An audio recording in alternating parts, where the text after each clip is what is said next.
Salut, alors aujourd'hui je vais te parler de cannibalisme et de manga. Alors quand je parle de cannibalisme et de manga, je parle de Gannibal, une série éditée chez Meian en 13 tomes. Je te fais un petit résumé.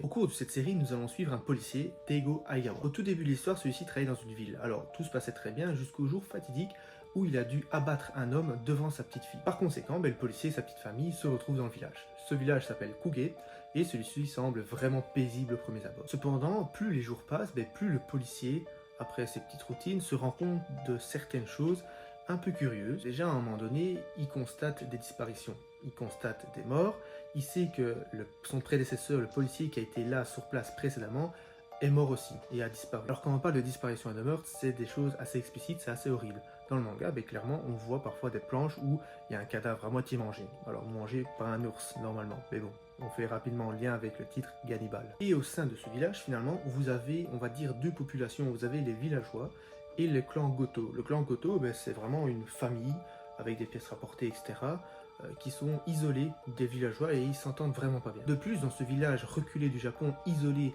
de toute forme de civilisation, avant, il y avait des sacrifices humains pour faire perdurer la nourriture, pour que la nourriture soit abondante, pour que les récoltes soient bonnes. Enfin, tout ça, normalement, en théorie, c'est interdit, mais vous en doutez, dans des villages reculés où il n'y a aucune forme de loi, Après, vous vous en doutez, dans des villages aussi isolés du monde, la loi n'y entre pas forcément non plus. Voilà donc, tu l'as compris, je t'en dis pas plus, c'est une histoire de cannibalisme avec un inspecteur de police qui va faire ses recherches, etc. et qui va découvrir des choses absolument immondes.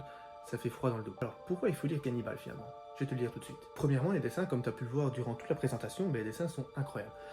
Le trait est nerveux, hein, on est bien d'accord, et je trouve que ce trait si particulier de l'auteur rend la narration très froide, très réelle. Deuxièmement, en parlant de la narration, celle-ci est vraiment bien ficelée, bien faite, de telle sorte que malgré qu'il est très tôt, mais que c'est quand même des situations complexes, on comprend facilement tout ce qui se passe.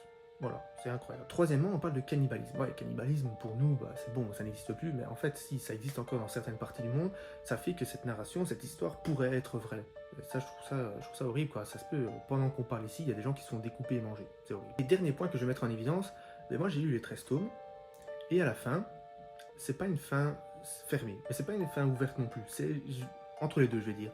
Pourquoi? Tu as une fin qui est satisfaisante, qui est correcte, ok, mais il y a quelques petits indices au cours des tomes, mais aussi à la fin, qui te permettent de dire « Ah ouais, mais non, c'est pas tout à fait fini ».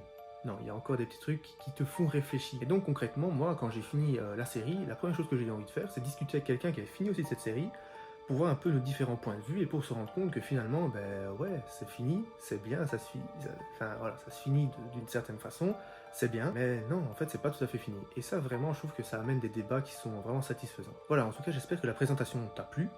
N'hésite pas à me dire en commentaire si tu connaissais déjà le manga et ce que tu en as pensé, ou alors si tu connaissais pas du tout le manga et si tu décides, si tu comptes l'acheter oui ou non, ou si ça t'intéresse, enfin voilà, dis-moi tout ce que tu penses. En tout cas, moi je te dis à très bientôt pour une nouvelle découverte, et bonne journée.